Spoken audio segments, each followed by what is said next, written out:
You're Locked On Wild, your daily podcast on the Minnesota Wild. Part of the Locked On Podcast Network, your team every day.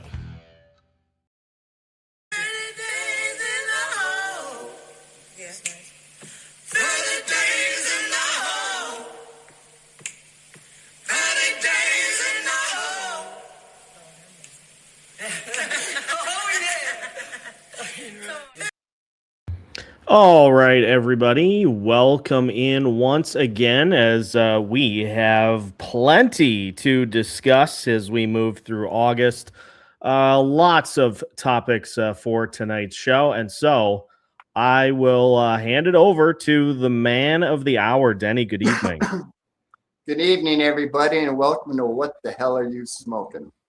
To start the show, I want to say thank you for everybody who gave me apologies. It was the right move to make, Seth, and so I'm going to start the show by saying this. I have dementia, I'm fighting cancer, and I'm doing the best I can. Not for that, but thank you for everybody apologizing. That means a lot to me. All right, moving on. There's so much shit going on in the National Hockey League right now, it's hard to really put it all together. Now, you know the cap situation has just gotten crazy. Goalie turning down $13 million deal, 4 years, is killing Anaheim. As I talked about when I first talked about this a couple months ago, how it wasn't going to work out. Well, this is a big example of why it's not going to work. Anaheim only has $9 million in cap space. So now they got to move 2 or 3 players in order to give Goalie, he wants 15, 16, 17 million. I mean, there's no final number. But, if his buddy gets 18 million, then he's looking for 18 million. And I don't know if they can afford it. They may have to trade him simply because of it. And when you look around what's going on with the NHL right now, there's no good signs coming from this new cap. And I can tell you this, Briere from Philadelphia is not going to be showing any love from the general managers in the NHL for what he started. He's the scapegoat. Offering Carlson $18 million. That has really put everything out of whack, and who knows how this is going to turn out, but I don't see anything good coming from it. And if you guys got any questions about around the NHL that you want, fire away. I mean, show just started. Moving on, and this comes from Detroit. The Larkin saga continues. Judy St. James, that's her name? Oh, no, Helen. Yeah. Excuse me. She put out that Larkin is going to attend training camp, but nothing has changed. He expects to be traded here. He's not expanding his list. He's not doing anything, but he is going to training camp. I suppose, as you know, everybody works out all year now, but just put the skates on, skate with the guys. Because I can't see him opening as the first-line center for Detroit at the start of the season because they're just roasting him now. But their asking price, I guess, has come down considerably. Now that they have looked at it, they understand that he's a second-line center on really good teams. And the reason he picked here, she said that he was tired of being the man in Detroit and too much pressure. And that's being brutally honest there when you say that, something like that. And the reason he wants to come here because he knows he can slide in, play with Kaprizov and Shabanoff or whoever, and he doesn't have to be the man. Big weight up. So I think it's going to happen a lot sooner than expected because I thought things would get really dirty, but apparently they're talking back and forth. And I'm sure Billy's working on a deal. He's got plan B and plan C. And now that the asking prices come considerably down, I think it's just a matter of time before we see Dylan Larkin arrive as a Minnesota Wild. Let's pray and hope that happens. Because we get Dylan Larkin. Our top 9 won't be as good as Florida's or maybe Utah's, but it'll be right up there. And the thing about the Minnesota Wild is they're better defense and better goalies than anybody else, really. So it just puts us in a position to win the cup, not be a contender, but to win it when we get Larkin. We're still a contender without Larkin, but boy, we're looking good if we get him when we get him. And if you got any thoughts or questions, shoot. The show's about interaction. And then, a lot of people ask me to do more stuff on the North Stars. So I got to tell you, my dementia, when I read it, I can't hook it up to my mind. I can't remember the games so much, but I've been reading about it, and a few things have clicked in. But I've come across a few things. Oh, yes. I talked to Jack Carlson. Guess what? He's coming on the show next month. Yes, Jack is back. And so after doing some research on the North Stars, this is something I'll bet hardly anybody knows. This happened 47 years ago. And let's see here. In 1979, the Minnesota North Stars started the whole team from Minnesota, which included Jack Carlson, Gary Sargent, Mike Polich, Tommy Younghans, Bill Butters, and Pete LaPresti in goal. It's the first and only time I think it's ever happened. And of course, we're going to be talking to Jack about that when he comes on next month. But just think about it. Minnesota team, Minnesota players, never happened and probably never happen again. I mean, that's pretty special. So for all you North Star fans, that one's for you. And then I'm going to talk about the 91 run a little bit here, because I do remember a lot about the 91 run. We finished 4th that year, and the Blackhawks took the President's Trophy. And we weren't considered to do nothing. We didn't have much for defense. We were lacking because we had some significant injuries, and you know how that works.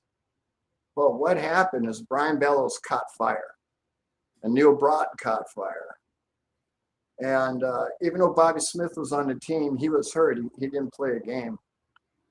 So the Minnesota North Stars, with 67 points for the total year, beat the President Cup Chicago Blackhawks. They hated Chicago Blackhawks 4-2. Brian Bellows had 12 points in 6 games, and he was a marvel to watch. Probably his finest year as a North Star.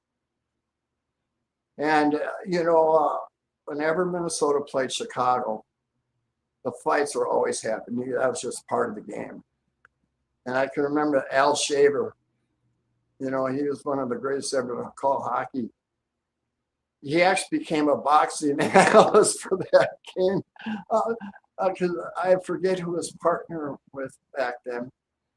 But he said, did you take some boxing lessons or something? Something to the fact of how he's calling all the fights, which is something, just popped up in my mind. And then that's when we went on to play Pittsburgh, and that's when Mario Lemieux stole the puck from Neil Broughton, went down, scored a shorty, and I knew we were in trouble. We lost 4-2 to the Pittsburgh Penguins, but Mario Lemieux, if you have never got to watch him play, probably the top 4 or 5 players ever to play the game. He was that good. And unfortunately, it was against us. But you know what? When you're 4th in the division with 67 points and you go to the Cup, that was one hell of a run. And, it always has stuck out in my mind. Nothing too special either way, other than Broughton getting his pocket pick. But one of the great times in North Star sports. Let me think what else. Any questions or comments yet, Seth? Yeah. Let's go to this one off the bat. If the team likes playing for John Hynes so much and loves the coaching staff, why did Game 4 against the Avalanche play out the way that it did? Damn good question. I'm not so sure all the players that are that enthused about playing for John Hynes, number one. He got considerably better last year. I mean, he pressed all the right buttons last year. You got to give him credit where credit's due. His shortcomings was time management and lineup deals, and he corrected both of those last year. Now, why the hell he kept putting in Middleton, I have no clue. I can't find anybody who'll say anything about it either. I wish I knew. I just, as I've said before, I think he was just playing a hunch as a coach, thinking that it would turn around. Because, Middleton has been a pretty good defensive force for a few years. And he's absolutely lost, a little bit in his game. And when they took him out first line, it really started to deteriorate. Excuse me. But boy, if I had an answer to that, I don't know. What's your thought, Seth?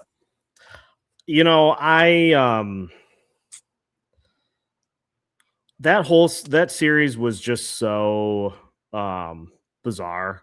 And that game, especially Game 4, was so frustrating. But I got some pretty substantial pushback for saying that it looked like the team quit.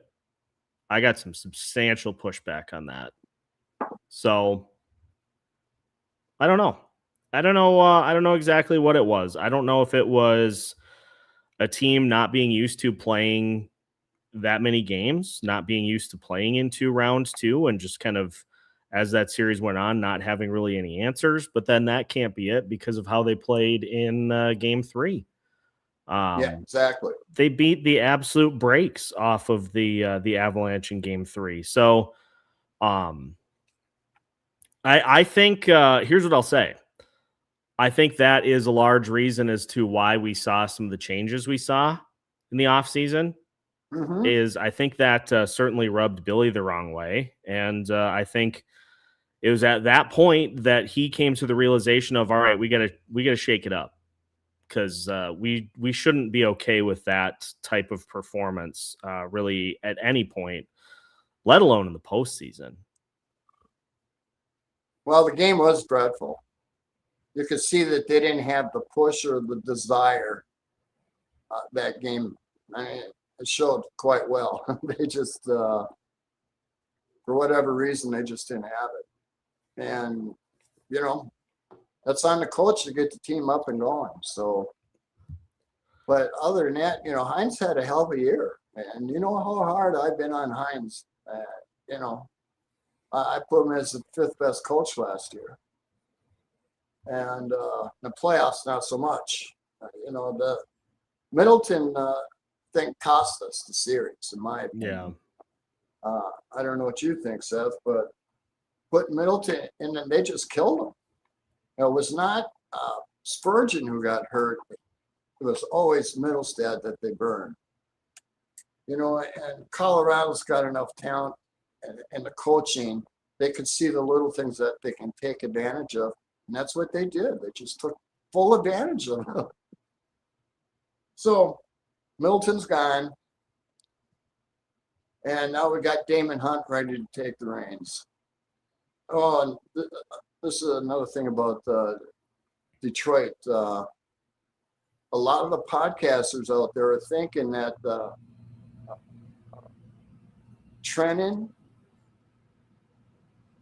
and Brodin will be part of the trade. Probably you're off in the first is the common consensus out there. I'm not so sure I'd give up Brodin. As I was talking to Seth before the show, I'd much rather give him Carson Lambos, give him a chance to play, because if you remember, the Athletic just did their top 8 Minnesota Wild in the Farm Club, and which was dreadful. They showed no respect at all. Everybody was just average, which I completely disagree with. But Carson Lambos wasn't even on the list now. What the hell happened? I was talking to Seth before the show. I'm going to try and get somebody from the Iowa Wild that watches all the games and come on and give us his views on all the players down there. If you guys are in favor of that, let me know, because I was actually talking to Seth about this before the show. Because I think it'd be nice to know what someone from the Iowa Wild thinks of the players and be honest about it. Because, they got us ranked 23rd this year, and I can understand that because we've been in the top 10 for ever since Judd Brackett's taken over, first, second, fifth. And with the new guy, he hasn't made any picks yet, really, so we'll have to see how it works out. But I'd sure like to know what has happened to some of these players down, like Pert, Carson Lambos.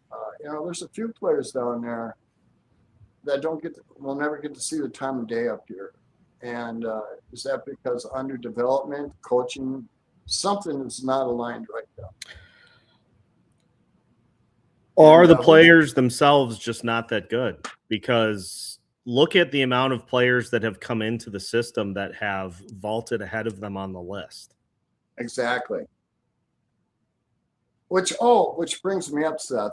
A lot of people have been asking, are we going to go to the showcase with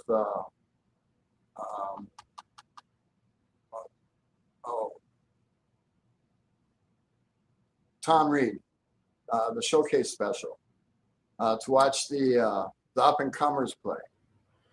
If it's during the week, I will not be able to. I think it's the 11th, 12th, and 13th. I think it's a Friday, Saturday, Sunday. You could maybe look that up. Yeah, the Tom Curvers Prospect Showcase. Yes. I'll take a look, but football is going to be getting going. So my schedule, which was pretty booked to begin with, now I get to juggle 4 schedules in one, 5 schedules in one. So if we can swing it, we will. But I'll have to check. And also, I don't drive. So if anybody wants to go to the game with me and pick me up and bring me home, email me, let me know, because I don't have transportation. I can't drive because of my neuropathy. My feet are dead. That would help, because I would love to go. One of my best things about hockey is I can judge talent pretty well, as you guys all know. So, question and answer time. Let's go. I'll do this one since this just came up. And Matthew was asking if the showcase specifics have been announced yet. I don't think they have. I'll check through my email, but I don't think at this point the specific practice schedule has been ironed out yet. But that'll be coming up soon. Any update on the Wild's broadcast situation? And I have not seen anything. And on Russo's show, they didn't say anything either. So I'm sure they know, they just can't announce it yet. Because I'm sure you're referring to what the prices are going to be for the streaming. What the prices are, what streaming platform. Yeah. I would imagine that if it involves a streaming platform, I know previously when the FanDuel stuff was going on, I know the Wild had said that they were looking at the possibility of Amazon Prime. Right. You obviously you got to do some negotiating with with that whole thing. So I'm sure that's still going on. But as of right now, I have not seen any additional updates on that whole thing. And here's one tip for everybody, which I keep announcing every year. If you can't find the package or you can't afford the price, there's always NHL 666. It's based out of Sweden. The NHL can't stop it, but you have to have a VIN because the NHL will track you down and kick you off. And that's the reason for it. But if nothing, and it's only $10. And you can watch every game, any game, they're all broadcasting. It's pretty good quality too, I got to tell you. Because, there's no blackouts with them. Doesn't matter what the game is, where you are. You can watch any game you want. And it has a easy background, and it's easy to pick, but we'll talk about that if we have to later. Next question. Do you think Billy could make a big swing for Adam Fantilli, and would you be in favor of that? We got to worry about Larkin first. Fantilli's a nice player, but we just don't have the assets. Actually, I can see Hartman, Trennan, and probably one other player traded just to pick up picks and to remove cap from the table. I mean, we have to do it. When Larkin comes, he's $8.7 million a year, and even though Hartman has got his no trade list on for Detroit, doesn't mean he can't be traded. It just Detroit won't be one of the teams. But I can see Billy absolutely trading both those players. And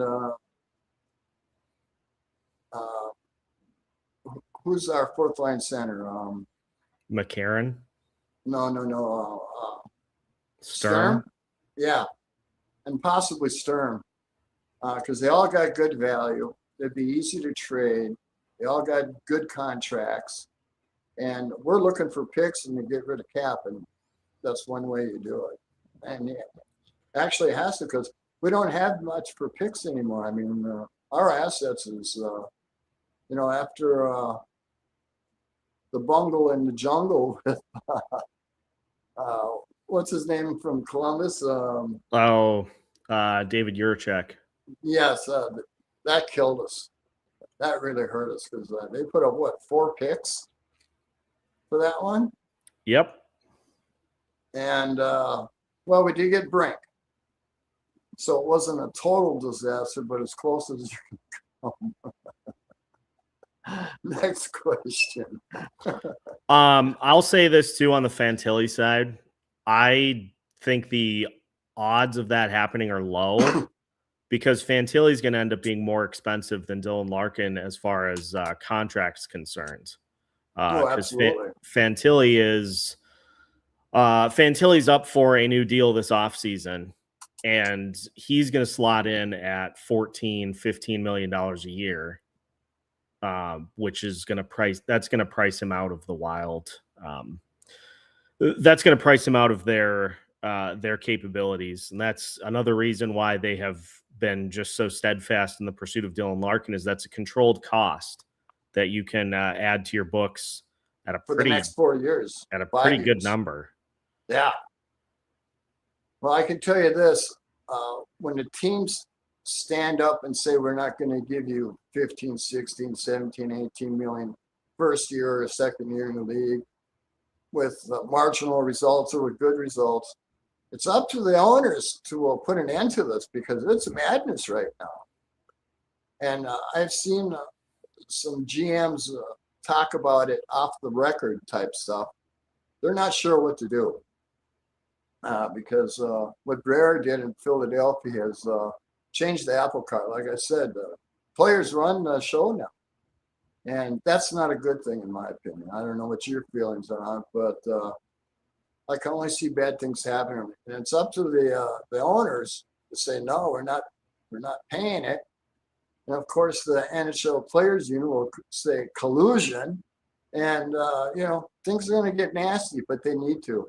Because it just can't keep going like this, because you're going to have one first-year players asking for $10 million right out of the gates, and that's crazy. But, they wanted to share the wealth. They just didn't figure out the right way to do it, because the NHL is in not a good position right now. And I don't know what your feelings or thoughts are, but if you got something to say, let's hear it, because my feelings on it. Next. Jay wants to know, do we think the Wild will re-sign Quinn Hughes soon? Yes. Absolutely. You see all this podcast about, oh, he's not going to sign now because he hasn't signed. No, it doesn't work that way. Look how long it took us to re-sign Kaprizov when you're just $1 million apart. And Billy did what he had to do when he signed it for 17. And as you recall, after that happened, they crucified him for signing for 17. And I said, just wait a couple of years. That's going to be a hell of a deal. And right now it is a hell of a deal, because you're going to see $25, $30 million for some players. That's going to happen. With the cap going up like it is, I don't know why, but all that TV money, I guess. But the ticket prices keep going up, and that if the NHL was smart, they'd keep prices so everybody could go to the game instead of just the rich, which is what it is right now. And that's why I can't wait to see what they're going to do for streaming, because at least everybody's got such good TVs now, and it doesn't portray the game it really is by watching on TV than watching in person, but whole much better than paying $500 to go to a game with your family. Your thoughts, Al? I really don't know what is going to happen years from now, 2-3 years from now, as far as the salary cap, player contracts, all those things. If I'm the Wild, I'm focused on the next 2 to 3 seasons directly in front of me. And if the league collapses and we don't have any sports to follow in the next 3 years, well, then at least they had their cup window. I don't know. It's hard to say what can happen, because there's so many different factors that come into play. Well, I forget his name, Eric something. Said the cap's going up 40%, so you're looking at probably 130, 140 million per team. That's up over $50 million. And of course, it's the stars getting all the money, and it's not changing much for the bottom 6, just the superstars, because they're taking all the money, as you can see. And now first-year players that had a good season are asking for the moon too. I do see a strike coming, though. I really do, because until they figure out how to work this, players are just, I want my money too. And I understand that. But the cap situation right now is terrible. Should just lock it down now then and get it over with. No, they're not going to do that. They got all the TV contracts and all their contracts for everything. They could. They'd be sued and lose everything. And they would lose. They're going to have to bite the bullet for next 4 years? That's how long the players' agreement is with, right? 4 years? Yeah, I think it's 2030 is when the next CBA comes due.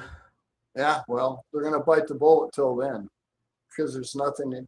They can't stop the play. They can't do it because they got contracts to follow, and they would lose in court automatically. So, next question. We talked about this a little bit, but how important is it for Iowa to show development in our prospects, specifically the defensemen? I think it's really important.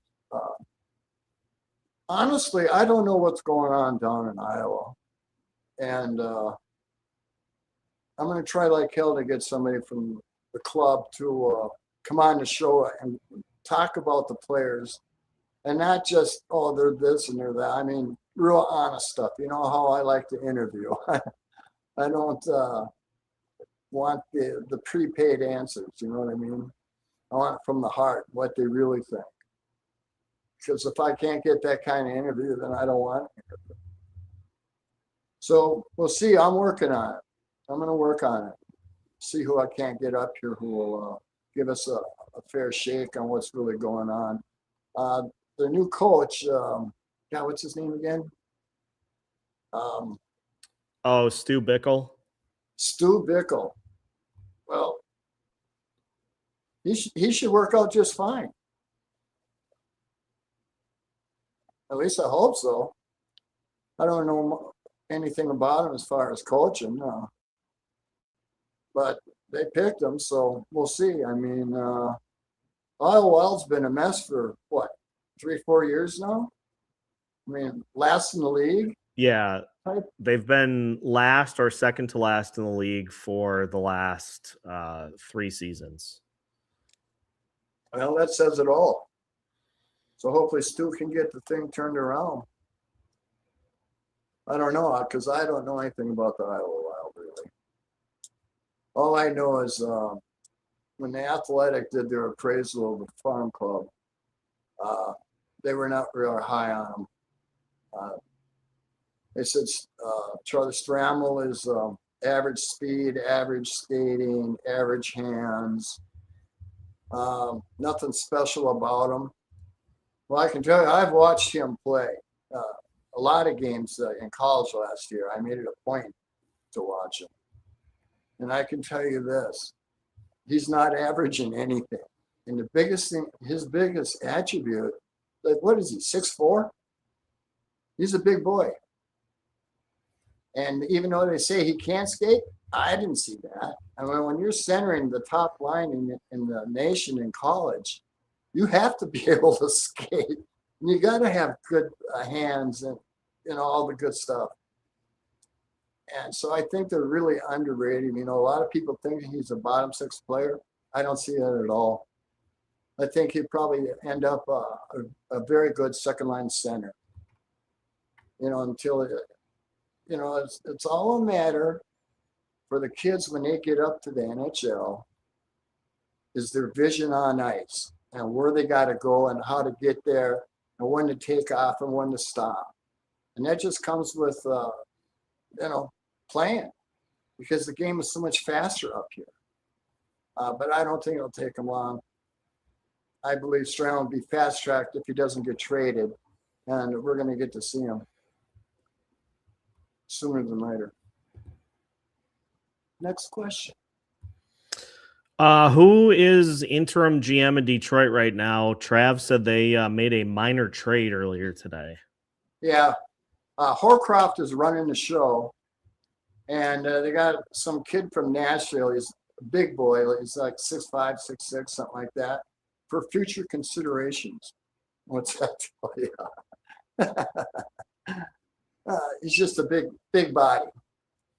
And I guess they're going to be releasing some pertinent information here shortly because they are interviewing and they know they got to, because they have a lot of stuff that has to get done. You know, with hockey right around the corner, they can't wait much longer. They got to get somebody in the chair who can do what he has to do. Because Horcroft does not have the ability or okay to make any kind of trade, you know, like Larkin. He can't trade Larkin. He doesn't have the authority. And the kid from Nashville, you know, that's a no-brainer. But either way, he's just a big body that put in the farm club, really. Next. Thoughts on league expansion to 34 teams? Do you think it's good to keep growing or does it water down the league and the talent? It does both. The one thing, when we're going to add 2 more teams, I'm absolutely certain of that. It's just where they're going to go. I think Houston probably has the best shot at it because hockey seems to work down. Dallas does real well, and Houston has had some farm clubs there that did real well, including the Wild had their farm club there years back. But they keep talking about Atlanta. Atlanta is not a hockey town. It's been tried there twice, and it failed miserably. So I hope they get Atlanta out of their minds.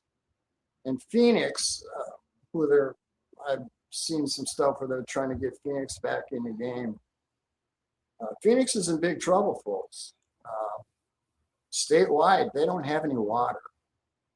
Lake Mead is just about shut down, and 40 million visitors there aren't going to have water shortly. They just made a big cutoff down there. I don't know if you guys, anybody's keeping up what's going on with worldwide events, but Utah, Nevada, Arizona, New Mexico, big trouble because they're not going to have any water and they don't know how to fix it. So I would stay away from Phoenix. Next. Okay. From Bob.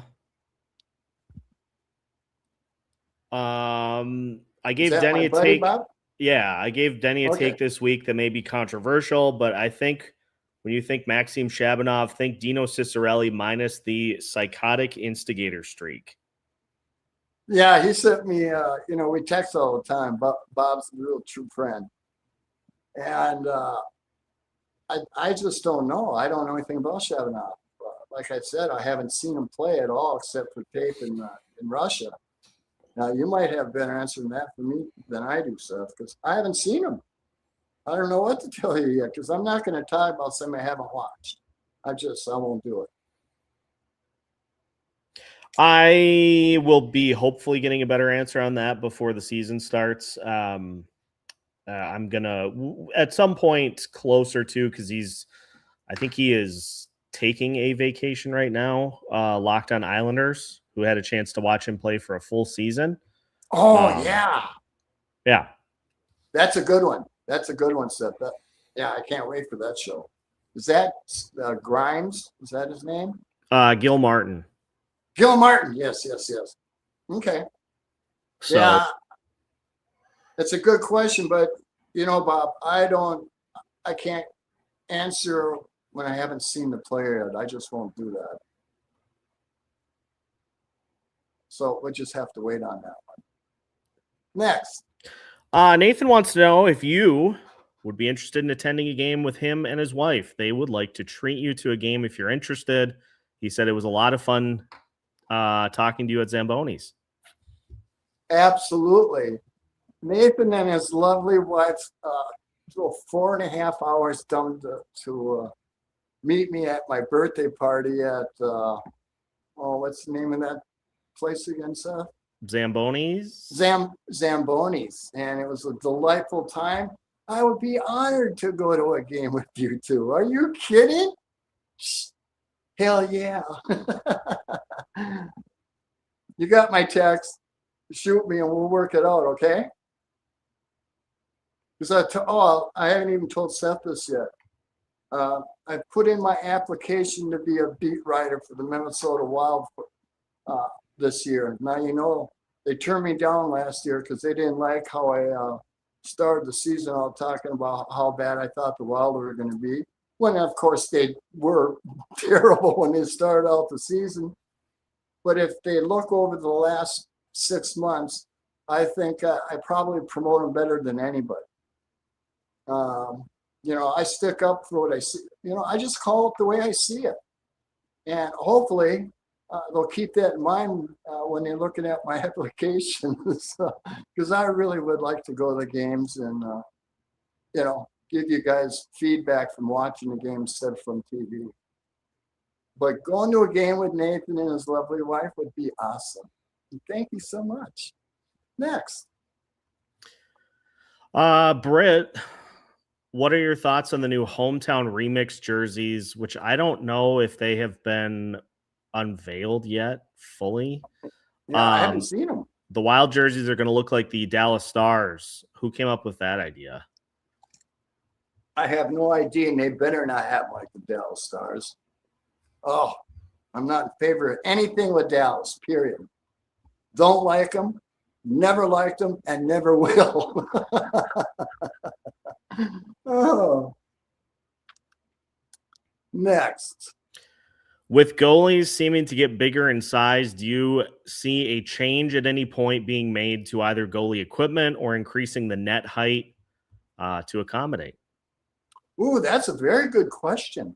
No, I think you're going to see the equipment get made smaller because, they look like Michelin men out there right now, big puffy marshmallow stuff. I mean, if you go back 20 years and you look at the pads from now till then and all the pads, they're half the size.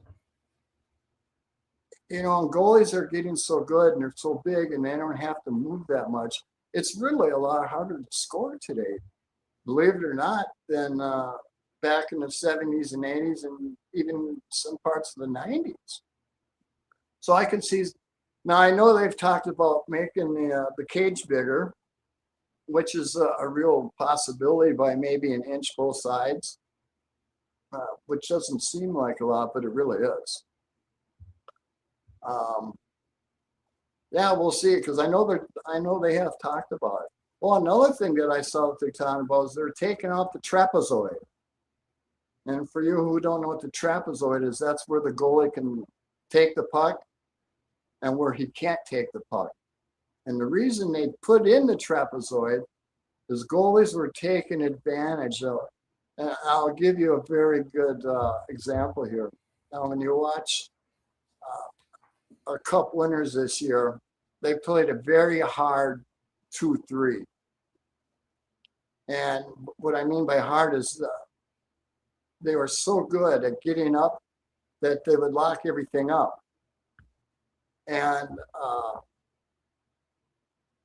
if you had a goalie who could pass, Alex Stalock was one who could do that. You can bypass the first round and get a getaway going up.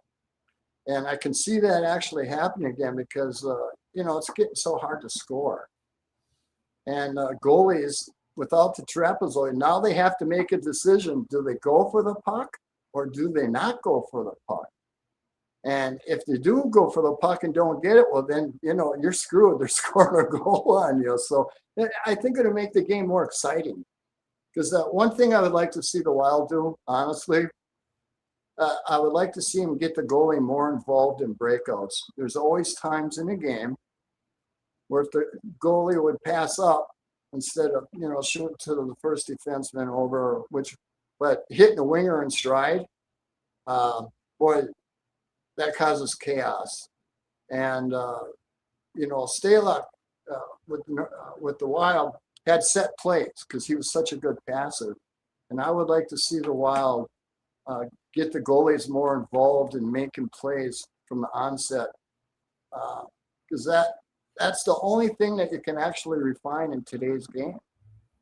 Everything else is done 1,000 times.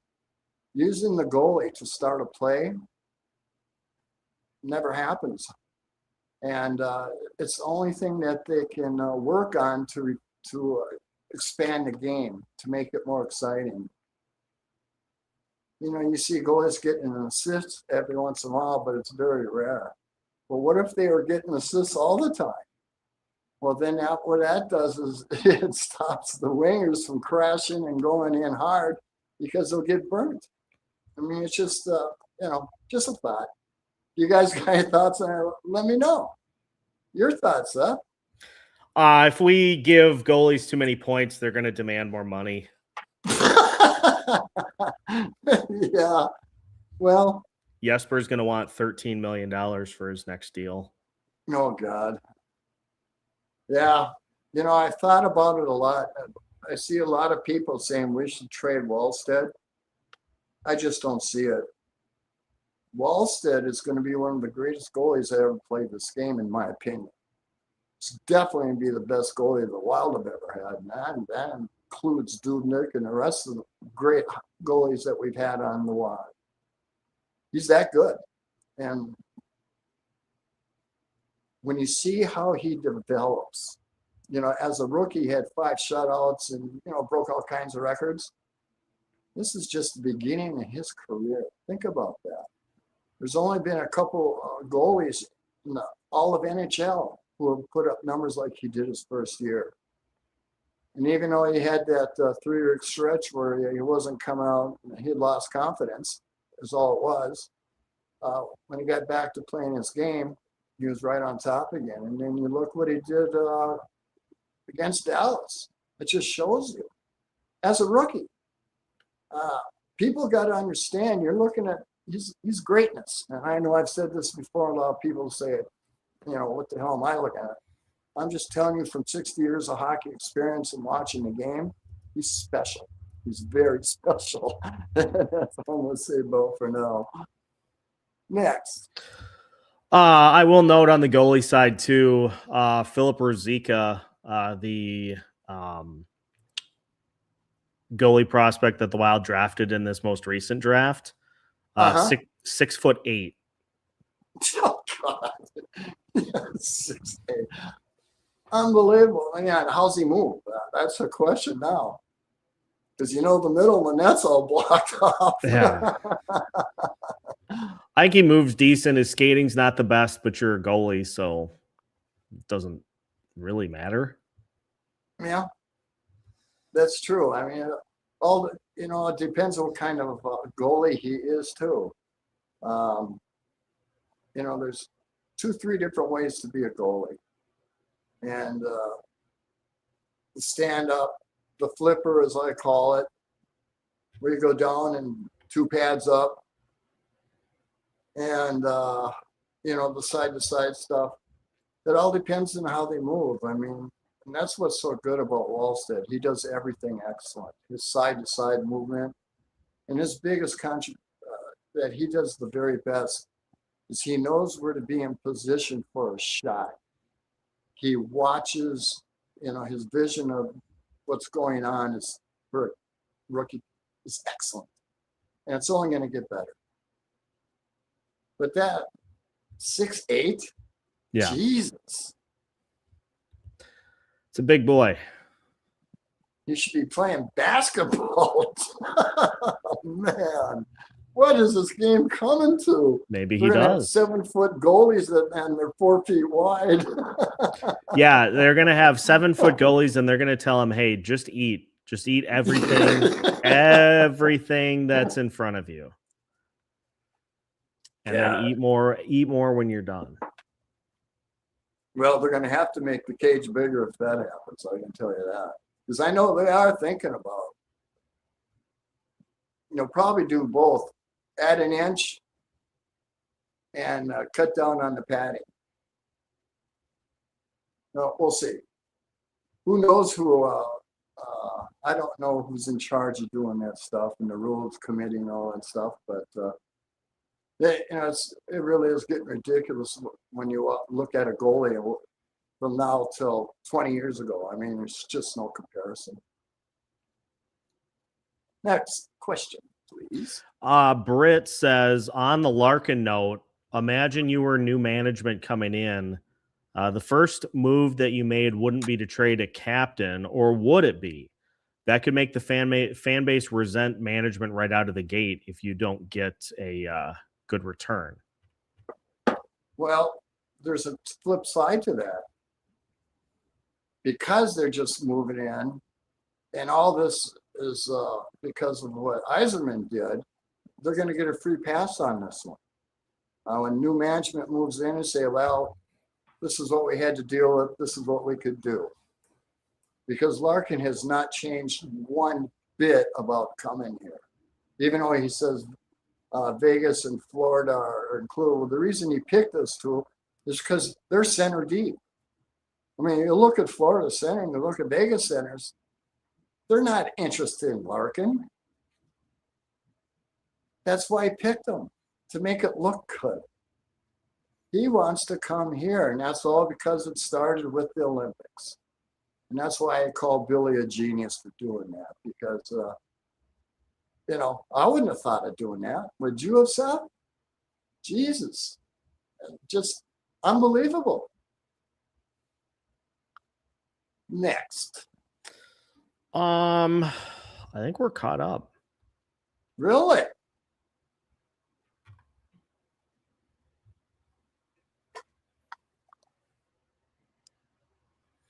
So, yeah, a couple notes on the goalie situation too. Aaron said, I'm very curious what the surgery is going to do for Gus.